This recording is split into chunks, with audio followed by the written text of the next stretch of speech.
After the West blocked access to the Fortress Russia account, the Russians stopped selling oil. But that's not all they did. They also stopped supplying natural gas to Germany. At this point, you might want to assume Russia stopped selling oil because it was trying to fight the lack of access to its funds. However, that wasn't the point. Russia was looking to raise money for the war in Ukraine. But what is the relationship between raising money to fund a war and not selling fuel to other nations? As it is, Russia makes money from the sale of oil. But that's not the only way it makes money. It also makes money from the sale of wheat. Before the invasion of Ukraine, Russia was known to produce about 14% of the world's wheat and was only behind India and China in the production of wheat. Just like India and China, Russia has a very large landmass, but unlike China and India, it doesn't have a large population. So it doesn't have access to a large workforce. This might be a problem, however, it isn't much of a problem as Russia depends on machines for its wheat farming. These machines are effective and they run on fuel. So this is the connection between Russia quitting the supply of oil and raising funds for the war. In September 2022, when the war in Ukraine was in its first year, it was time to harvest wheat. Since Russia didn't have an ample workforce, it needed these machines to harvest wheat, and these machines were powered by fuel. Russia had to harvest lots of wheat before winter, and that was one reason it had to stop selling oil. Having to depend on the sale of wheat alone to fund the war in Ukraine is bad for Russia. But that's just one of the economic challenges it is facing. It is common knowledge to everyone who knows a thing about politics that Russia is at war.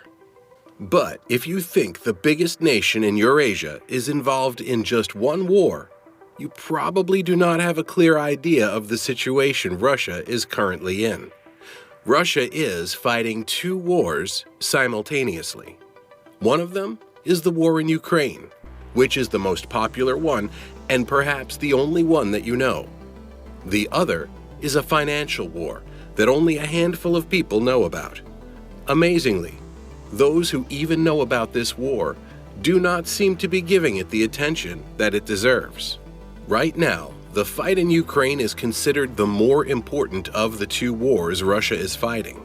But it is not of more importance than the financial war. It is quite dependent on this financial war. Since the fight in the trenches is quite dependent on the outcome of the war figures, we can say Russia's financial war is more important than its physical war. After Russia invaded Ukraine, the West hit it with lots of sanctions. Of course, Russia was expecting these sanctions, so in reaction, it decided to ban the sale of diesel and gasoline to several countries that it used to sell oil to. Well, Russia didn't ban the sale of oil products to absolutely every country. It continued selling to Belarus, Armenia, Kazakhstan, and Kyrgyzstan. These countries are basically in a union, which Russia heads. Although you probably do not know much about this union, you can liken it to the European Union. You might assume Russia is refusing to sell oil to countries all over the world because that is what it wants to do. But the idea of not selling oil to other countries is because the West banned Russia from selling oil. Interestingly, the ban on Russian oil had a major effect on Russia. However, Russia wasn't the only country affected by this ban. Countries that buy oil from it were affected. These countries are China, India, Brazil, Saudi Arabia, and Turkey. It would be quite easy to understand some of the above-mentioned countries buying oil from Russia. However, it might be difficult to understand Saudi Arabia buying oil from Russia.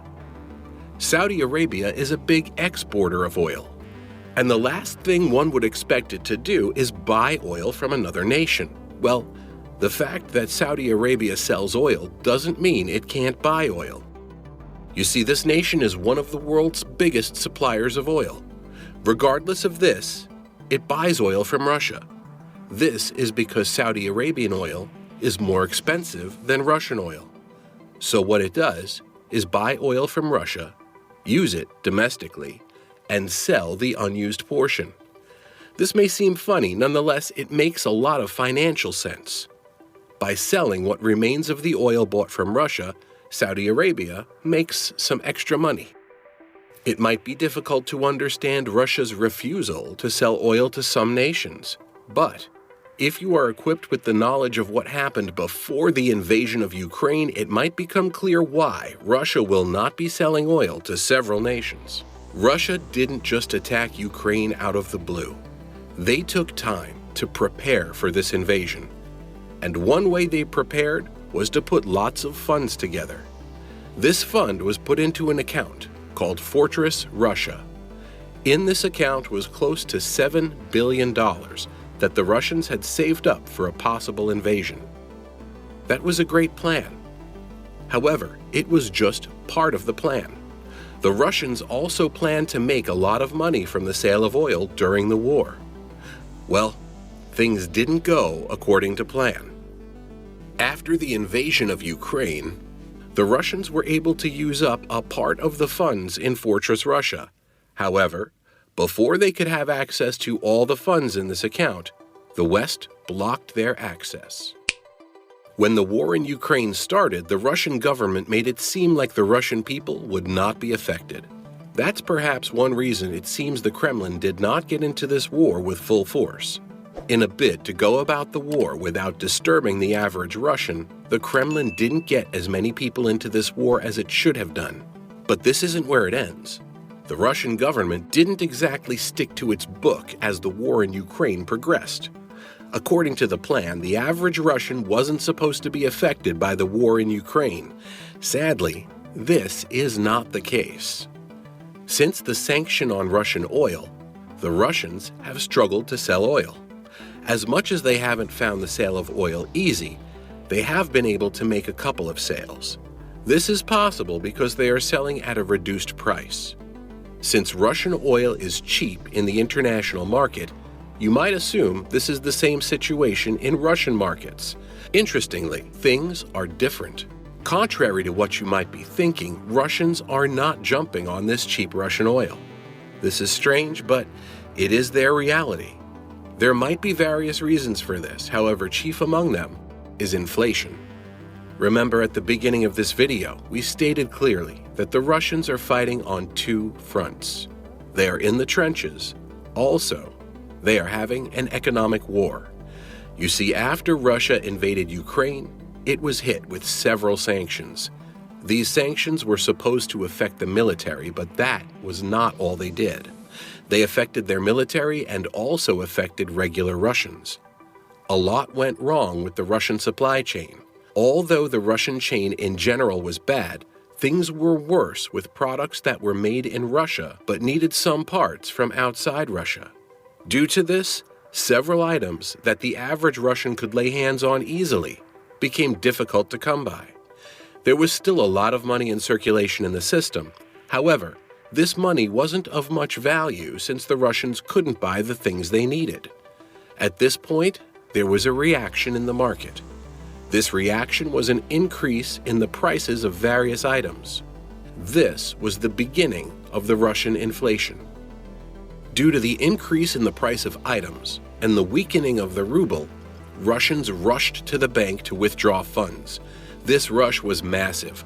While some folks wanted to withdraw funds and get special items before they became really expensive, others were looking to exchange the Russian currency for more stable currencies. Although the value of the ruble was low, these actions made it weaker. And that's not all. Since many people were looking to buy the same set of items, the prices of things went up greatly. The Russian government knew it would be impossible to have everyone withdraw their funds at once. The banks would crash if this happened. So to encourage people to keep their funds in the bank, they increased interest rates. This was smart, however, it wasn't as smart as those in charge of the Russian financial system assumed. You see, with an increase in interest rates came a difficulty in borrowing from the bank. This might not be a problem for individuals, however, it is a major problem for firms looking to secure funds for manufacturing processes. At this point, maybe you've connected the dots, but this is where the problem is. If firms are unable to have access to loans for the manufacture of goods, it's only a matter of time before this becomes a problem. You see, if firms cannot manufacture, there will be no increase in the number of goods on the market. At some point, many people who have their funds in the bank might be willing to withdraw some money and make some purchases. This by itself is not a problem. However, it becomes a problem when there aren't enough goods on the market. Scarcity will set in, and the money people have saved in the banks will be of no use. This is bad, but it gets worse. In the middle of a scarcity of products, the available funds and raw materials are being channeled to the production of military items. Right now, the Russian economy is moving around in circles, and these circles are becoming bigger with time. So long as this war is on, and Russia is dealing with sanctions, the Russian economy will be strained. It is beginning to look like the Russian economy is more resistant to strain than most people anticipated. Tuye West almost surely underrated the Russian economy. Speaking about how far the Russian economy can hold on, Nicholas Trickett, an economist and associate scholar in the Eurasia program at the Foreign Policy Research Institute, said, "It won't run out of money so much as struggle to manage any costs incurred in foreign currencies. Capital controls and high interest rates are managing that for now, but exports and imports are increasingly affected by sanctions risks." Maersk, the shipping company refusing shipments to Russia, is huge. The Russians might make it through this war without their economy collapsing totally. This is against expectations. Sadly, if it is allowed to go all the way, it just might be destroying the financial security of its unborn generation.